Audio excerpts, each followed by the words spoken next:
भगवान ने जैसे ही उस रात्रि को देखा तो भगवान को गोपियों से किया हुआ वचन याद आ गया, जो चीर हरण लीला करके भगवान ने गोपियों से वादा किया था, वचन किया था कि हम आपका मनोरथ पूर्ण करेंगे। भगवान ने गोपियों के साथ विहार करने की इच्छा जताई। भगवान पिता रात्रि शरदोत्फुल्ल मल्लिका वीक्षरन्तुं मनश्चक्रे योग माया उपाश्रिता। भगवान ने जब उस शरद पूर्णिमा की रात्रि का दर्शन किया, शरदोत्फुल्ल मल्लिका, तो वीक्षरन्तुं मनश्चक्रे, उस ताह रात्रि वीक्ष, उन रात्रियों को देखो यहां पे बहुवचन का प्रयोग किया है,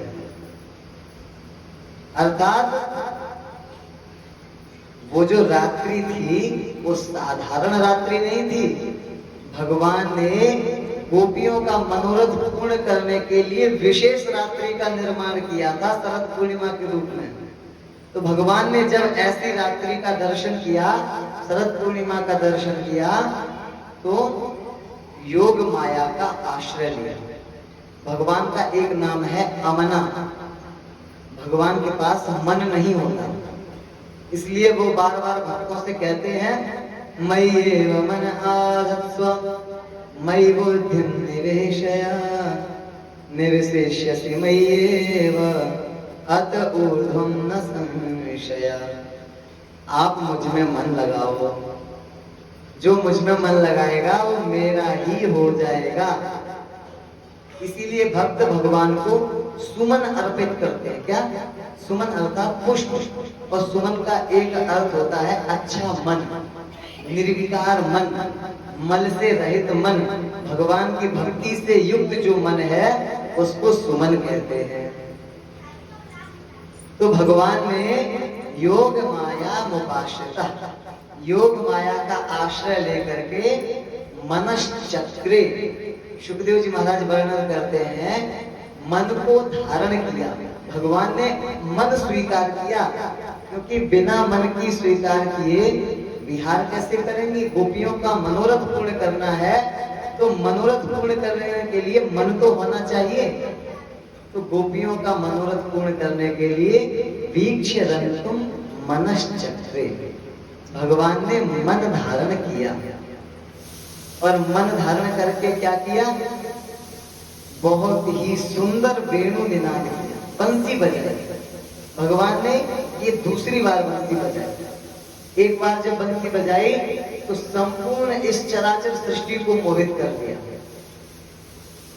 और जब दूसरी बार बंसी बजाई तो गोपियों को आवाहन करने के लिए, गोपियों का आवाहन करने के लिए भगवान ने गोपियों को बुलाने के लिए आज बहुत ही सुंदर वेणु वादन किया। और उस बंसी को सुन करके निशम्य गीतम तदनंग वर्धनम व्रज स्त्रियः कृष्ण गृहीत मानसा आजगमुरन्योन्यमलक्ष्यतोद्यमा सयत्र कान्तो जवलोलकुण्डलः। गोपियों ने जैसे ही गोविंद की बंसी को सुना तो हर एक गोपी को उसका उसमें नाम सुनाई पड़ा, जैसे कि गोविंद ने मुझे बुलाने के लिए बंसी बजाई है। निशम्य गीतम तद अनंग वर्धनम, तद अनंग वर्धनम, वो मन में प्रेम को बढ़ाने वाली उस वेणु की ध्वनि को जब गोपियों ने सुना, ब्रजस्त्रियः कृष्ण गृहीत मानसा।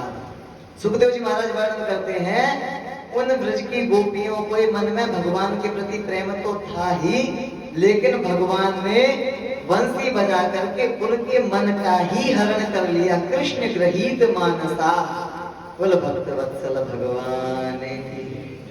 चितचोर है, कभी दृष्टि के द्वारा, कभी तिरछी चितवन के द्वारा, कभी मुस्कुराहट के द्वारा, कभी अपनी रूप माधुरी के द्वारा, कभी अपनी सुंदर बंसी की ध्वनि के द्वारा वो गोपियों का चित्त चुराते रहते हैं।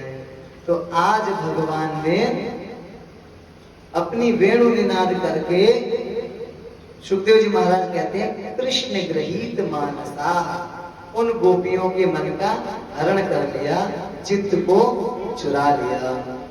अब महाराज जब मन ही नहीं बचा तो शरीर को लेकर के क्या करेंगे? मन सभी गोपियों का गोविंद में लग गया तो महाराज वो गोविंद के बिना नहीं रह सके। और सुखदेव जी महाराज वर्णन करते हैं कि जिस अवस्था में जो भी गोपी थी उसी अवस्था में उठ करके भागी गोविंद से मिलने के लिए। एक गोपी गैया दूह रही थी और जैसे ही कान में बंसी की ध्वनि पड़ी वहीं दुग्ध का पात्र फेंक करके गोपी भागी। दोहन्त्यो भिययुः काश्चित् दोहं हित्वा समुत्सुका, दोहम हित्वा, गैया दोहना छोड़ करके भागी गोविंद से मिलने को। एक गोपी अपने बालकों का लालन पालन कर रही थी, अर्थात दुग्ध पान करा रही थी, और जैसे ही कान में बंसी की ध्वनि पड़ी कि उसी अवस्था में अपना पुत्र छोड़ करके भगवान से मिलने के लिए दौड़ पड़ी। एक गोपी पति की सेवा कर रही थी, चरण सेवा, और जैसे ही उसके कान में बंसी पड़ी उसने ये सुना कि गोविंद ने मेरा आवाहन किया है। वो जैसे ही उठ करके भागी वहां से चली तो उसके पति ने उसको पकड़ के कमरे में बंद कर दिया कि अब देखें तो कैसे जाती है। गोपी ने विचार किया, जिन गोविंद से मिलने के लिए मैंने ये शरीर धारण करके इस ब्रजमंडल में आई, जिनसे मिलने के लिए मैंने मां कात्यायनी की पूजा की, उनसे वरदान मांगा और गोविंद ने वचन दिया कि मैं आपका मनोरथ पूर्ण करूंगा। आज वो शुभ घड़ी आई, आज जब गोविंद ने मुझे बुलाया तो सांसारिक बंधन में बंध करके मैं यही रुक जाऊं तो व्यर्थ है ये जीवन कि जो गोविंद के लिए प्राप्त किया, गोविंद के हेतु, उनके मिलन के हेतु जिस संसार की मैंने सेवा की, वही संसार आज गोविंद के मिलन में बाधा बन जाए तो ऐसी देह मुझे नहीं चाहिए। गोपी ने तत्क्षण ध्यान लगाया गोविंद का और अपने इस पांच भौतिक कलेवर को तुरंत छोड़ दिया। परीक्षित जी महाराज को बड़ा आश्चर्य हुआ। परीक्षित जी महाराज ने कहा, प्रभु भगवान, एक गोपी, साधारण गोपी, और उसकी इतनी ऊंची स्थिति कि तुरंत ध्यान लगा के समाधिस्थ होकर के अपने शरीर को त्याग दिया। सुखदेव जी महाराज कहते हैं, परीक्षित, ये गोपियां साधारण नहीं है। हजारों हजारों वर्ष तक एक आसन पे बैठ करके भगवान के ध्यान में लीन रहने वाले ये ऋषि मुनि ही गोपियां बन करके आए हैं, जो कि शरीर ही इसलिए धारण करते हैं कि इस शरीर से भगवत प्राप्ति की जा सके। और जब भगवान ने अपने मिलन के लिए गोपी बना करके भेजा तो भगवान के ही मिलन में यदि बाधा पहुंचेगी तो ये शरीर तो उनके लिए पांच भौतिक धर्मशाला है, कभी भी पंचायती धर्मशाला को छोड़ करके वो निकल सकते हैं, क्योंकि वो योगी है, वो ऋषि महर्षि हैं, वो वेद की ऋचाएं हैं, वो देवतागण है। आप इनको साधारण मत समझो। और सर्वप्रथम वो गोपी अपना शरीर त्याग करके गोविंद के निकट पहुंच गई। बोल भक्तवत्सल भगवान की। ताली एक हाथ से नहीं बजती, कभी बजती है। यदि गोपियों के हृदय में भगवान के प्रति मिलन की उत्कट उत्कंठा है, तीव्र इच्छा है, तो भगवान भी गोपियों से मिलने के लिए व्याकुल होते हैं। भगवान भी गोपियों के प्रति विहार करने की इच्छा रखते हैं, भगवान भी उनका मनोरथ पूर्ण करने की इच्छा रखते हैं। अब हम यदि उनसे मिलने का मनोरथ ही नहीं करेंगे, हम चाहेंगे ही नहीं कि उनसे मिलें, उन्हें क्या प्रथम